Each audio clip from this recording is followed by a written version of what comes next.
he's filled with all this conflict. His path crosses that of Oren Cheney. And I'll leave you with that. And I'll let Trent turn it over.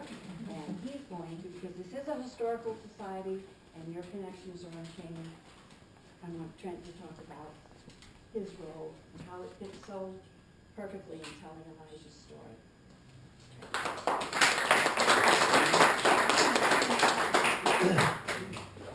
Just by way of introduction, you will detect when I say out and about that I'm not from around here. I am an immigrant from Canada, been here for 16 years, and it was nice of you to have some family portraits up for me. Ichabod Bonnie comes down from the same town as Bonnie in Duxbury, Massachusetts, as my great-grandmother did, and family history was really easy to do where I came from. When the Loyalists left because we lost the fight, called the American Revolution, at least on this side of the border it's called that, we got up to Canada and they stayed put. And so the family tree often looks like a vine that weaves in around, but just the other day I purchased this book, Calvin Fairbanks Bonnie, dedicated by his son Sherman Grant Bonnie. I thought I'd bring it up since his third great uncle, Ichabod, was on the wall. I thought I would show you this. Calvin Fairbanks Bonnie was married to Oren Cheney's youngest sister. That's the reason I got the book. And it was a treasure, and the Bonnie Memorial Library in Cornish is dedicated to them. That's the reason why it was built. So I had two sons born at St. Mary's. Two of my 9 children. We have six daughters and 3 sons, and 2 of my sons were born in St. Mary's. We lived in Livermore Falls at the time. For the first one in Gray, the next time, so we just stayed at the same hospital. So I feel like I'm coming home in many ways. And even my brother-in-law, whose father was a pastor, he was born in Lewiston. And Lewiston. But I gotta admit, as I was thinking about this evening, I thought it was appropriate that we're talking about Oren Cheney, who was both an educator and a minister. Gene was the educator up at CMMC, or involved with education, and I come from a ministerial background. I'm pastor of what's probably soon going to be the West Buxton Baptist Church. It's probably going to change, but then I just came from York County Jail, where I serve as chaplain, and they got the dry run of this. I had chapel today. I had 65 inmates in the gymnasium, and so they were the warm up. They were the warm up, and now it comes here. So it is a treat to be here. I have spoken at the Court Street Baptist Church in times past. Did a children's meeting over there years ago, and it was. I've always loved Auburn. I've walked the streets of Auburn and Lewiston, and have been very connected to your city. So it is or to the city where this is housed. Probably all of you are coming from outlying areas as well. Let me take you to 14 years. 14 years after the Civil War. When I say the name Frederick Douglass, it will bring a face to your mind. It doesn't look like my face. Very distinguished, very, very well-known American, and a big part of the reason why the North became convinced that abolition was the right thing to do, because no one could deal with the problem of Frederick Douglass if they were prejudiced, if they thought that slaves were less than we were. Frederick Douglass, in wrapping up a speech honoring John Brown. Now, I did treat the inmates to my version of John Brown's body lies a moldering in the grave, but his truth is marching on. I won't subject you to that. The room's a little smaller, and you can actually go home and tell people they can't. But John Brown, of course, led the raid at Harper's Ferry, and on the hill overlooking Harper's Ferry, as he was finishing up a speech at Storer College, which sat atop the hill, this is what Frederick Douglass concluded with. But the question is, did John Brown fail? He certainly did fail to get out of Harper's Ferry before being beaten down by United States soldiers.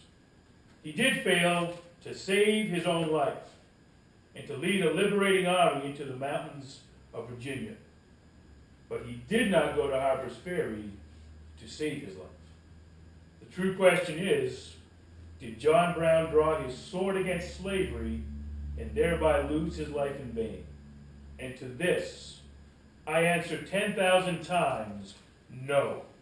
No man fails, or can fail, who so grandly gives himself, and all he has to a righteous cause. No man, who in his hour of extremest need, when on his way to meet an ignominious death, could so forget himself as to stop and kiss a little child, one of the hated race, for whom he was about to die. No man by any possibility could fail in that way. Did John Brown fail? Ask Henry Wise, in whose house less than 2 years later a school for emancipated slaves was taught. Did John Brown fail? Ask James Mason, the author of the inhumane Fugitive Slave Bill, who was cooped up in Fort Warren as a traitor less than 2 years from the time that he stood over the prostrate body of John Brown. Did John Brown fail? Ask Clement C. Vallingham, one other of the inquisitorial party, for he too went down in the tremendous whirlpool created by the powerful hand of this bold invader. If John Brown did not end the war that ended slavery, he did at least begin the war that ended slavery. If we look over the dates, places, and men for which this honor is claimed, we shall find that not Carolina, but Virginia. Not Fort Sumter, but Harper's Ferry and the Arsenal. Not Colonel Anderson, but John Brown began that war. The war that ended American slavery and made this a free republic. The South staked all upon getting possession of the federal government, and failing to do that, drew the sword of rebellion and thus made her own, and not Brown's, the lost cause of the century. Frederick Douglass was standing in Storer College. Storer College had everything to do with Bates College, and we'll get to that. There's a verse from a psalm that says this. It says, "Now also when I am old and gray-headed, do not forsake me until I declare your strength to this generation and your power to everyone who is to come." There's something about leaving a legacy. And if Oren Cheney accomplished anything in his life, he accomplished leaving a legacy for generations to come. Some of you came driving past a piece of his legacy even tonight. Some of you worked there, Elaine. And by the way, Elaine was a tremendous help in the archives. But I gotta say that for someone who's a lover of history, the Muskie archives are worse than any candy shop ever thought of. Just makes you keep wanting to go back for more. Oren Cheney began his life in Holderness, New Hampshire. Then it was divided just not long after his death, and he grew up in Ashland, but it was the same house. He grew up the son of a papermaker, Deacon Moses Cheney. And that was a family business. Started with Moses' uncle, well, it was through Moses' uncle, and then through a grandfather on the Burbank side of the family. It was in the genes. And Oren, being the oldest son, was destined to do just that, from his father's perspective. But that was not the plan. One winter, as he was running the paper cutter, he nipped off the tip of his thumb. His father said, "Well, you're no good to me until that heals.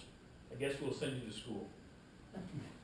sent him down to New Hampton Institute, which was originally a Calvinistic Baptist school, but they couldn't make it run. I guess it was preordained for them not to. But they sold it to the Freewill Baptists, and he met a man by the name of Hosea Quinn, a young man at the time, 21, and he had a huge impact on the rest of Oren Cheney's life, and in many ways paved the path for what happened at Bates.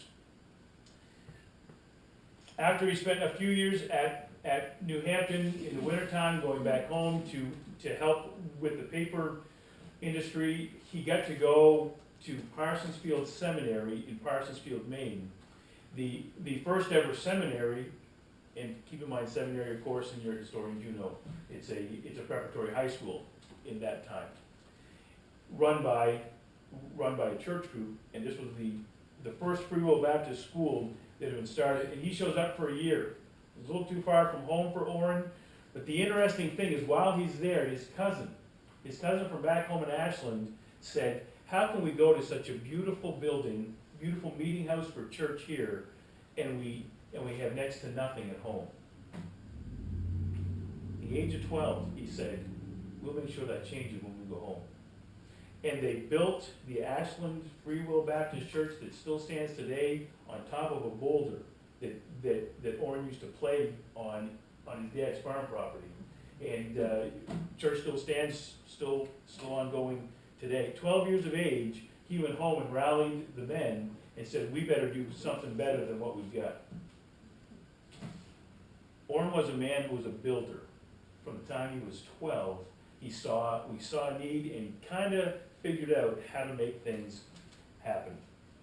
Finished at New Hampton, went off to Brown University. The problem with Brown University, though it was started as a Baptist school, it was not located in a region that was abolitionist. So the school was not abolitionist and didn't want to hear any of it. After one term, Oren felt like he'd spent enough time there because, keep in mind, his dad's home, the home he grew up in, had been part of the Underground Railroad. Frederick Douglass, who spoke in Storer College, Frederick Douglass, when he was in that part of New Hampshire or traveling through to Vermont to speak in abolitionist meetings, would take the guest bed at Deacon Moses Cheney's house when Oren was still growing up.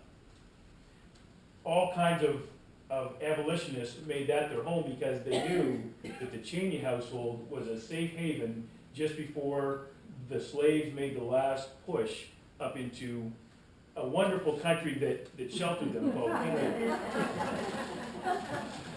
He transferred from Brown University to Dartmouth College. Dartmouth College, 75 years earlier, was started by Eleazar Wheelock as an outreach to the Indians. He was a Congregationalist and thought that the way for the Indians to assimilate was to get educated. And so even in his time there, because he was an education major, the Indians, the Native Americans would come and they would set up camp not far from Dartmouth, and their children received free education from the students as the students practiced their teaching and taught them to read and write, and so it was just it was a great experience for him. Dartmouth College was. Launches out, goes into, and you'll have to pardon me if I pause. I grew up a very severe stutterer. That's not the problem anymore. The problem is I have to think about which connections I should share and which connections I shouldn't share. Because my church history, the free will history, and Oren's history. So if I pause, it's because I'm trying to swipe the board clean and just go straight through. I'll remind You remind me, Gene, you just throw something at me. Yeah. Lands in Farmington. Lands in Farmington and becomes the principal of the Farmington Academy. His pastor is John Cheney, actually a distant relative, just a different name spelling. And I say this just because John Cheney's son, Seth Cheney, pastored the church that I pastored, and actually died pastoring it, but that's a whole different story. goes from Farmington, goes back home to New Hampshire, goes to Stratford, New Hampshire, teaches there for a year. They decide they're not gonna pay him, so he decides he's gonna go to Greenland, New Hampshire.